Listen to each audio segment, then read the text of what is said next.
পবিত্র ঈদুল আজহা সামনে রেখে জমে উঠতে শুরু করেছে সাতক্ষীরার বিভিন্ন পশুর হাট। জেলার গ্রামাঞ্চলের হাটগুলোতে বাড়ছে ক্রেতা বিক্রেতাদের ভিড়। এ নিয়ে আরও জানাতে সাতক্ষীরার আবাদের হাট থেকে যুক্ত হচ্ছেন সহকর্মী আহসান রাজীব। রাজীব, এবার গরুর হাটে ক্রেতা দর্শনার্থীর ভিড় কেমন আর দাম নিয়ে কি বলছেন তারা আমাদেরকে জানাবেন। সাতক্ষীরায় এবছর কুরবানি ঈদকে সামনে রেখে ঈদের যে আগেই কিন্তু পশুর যে হাটগুলো রয়েছে, বিশেষ করে সাতক্ষীরার স্থায়ী যে হাটগুলো রয়েছে, সেগুলো কিন্তু আস্তে আস্তে জমতে শুরু করেছে। বিশেষ করে এখানকার ৫ থেকে ৬টি হাট রয়েছে যেগুলো সাতক্ষীরা শহরের আশপাশের এলাকাগুলোতে। এই এলাকাগুলোতেই হাটগুলোতে আসলে বেশি জমজমাট হচ্ছে। একেবারে গ্রামীণ পর্যায়ে যে হাটগুলো রয়েছে, সেগুলো কিন্তু সপ্তাহে একদিন করে এই হাটগুলো হয়।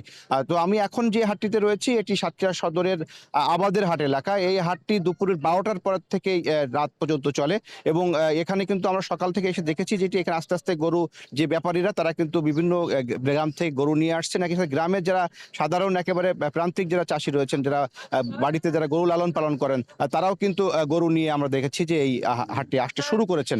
যদিও এই হাটটি দুপুর ১২টার পর থেকে জমজমাট হবে এবং রাত পর্যন্ত কিন্তু এই হাটটি চলবে। এবং এইখানকার এই যে হাটের যারা দায়িত্বে রয়েছেন তারা আমাদেরকে জানিয়েছেন প্রতিদিন এখানে ১ থেকে ১,৫০০ পশু কিন্তু তারা বেচা কেনা করে থাকেন এবং সপ্তাহে ২ দিন করে এই হাটটি হয়, শনিবার এবং মঙ্গলবার। এছাড়া ঈদের আগে এই হাটটির সংখ্যা আরও ২ দিন বাড়িয়ে সোমবার এবং বৃহস্পতিবারও কিন্তু এই হাটটি চলমান থাকে বলে আমাদেরকে জানানো হয়েছে। তো এখন যেহেতু ঈদের সময়টি যত ঘনিয়ে আসছে তত তাড়াতাড়ি কিন্তু তাদের যে প্রস্তুতি তারা রেখেছেন এবং বিভিন্ন প্রান্তের যে সমস্ত প্রান্তিক পর্যায়ে যারা খামারি রয়েছেন তারা কিন্তু কোরবানির পশু নিয়ে তারা কিন্তু এই যে হাটগুলো সেখানে আসতে শুরু করেছেন। বিশেষ করে সাতক্ষীরার আবাদের হাট, দেবহাটা উপজেলার পারুলিয়া হাট এবং এখানকার খুলনা এবং সাতক্ষীরার মধ্যবর্তী একটি স্থান রয়েছে ১৮ মাইল হাট।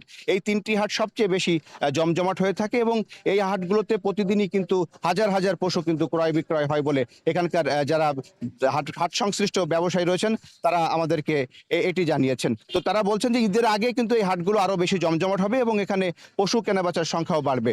একই সাথে যারা ক্রেতা এই হাটগুলোতে আসছেন তারাও কিন্তু এই হাটগুলো থেকে কিন্তু ন্যায্য মূল্যে পশু কিনতে পারছেন বলে আমাদেরকে জানিয়েছেন। যদিও এবছর গোখাদ্যের দাম বেশি থাকায় পশুর দাম কিন্তু কিছুটা বেশি, এমনটিও কিন্তু বলছেন যারা ক্রেতা। তো এই ছিল আমার কাছে সবশেষ।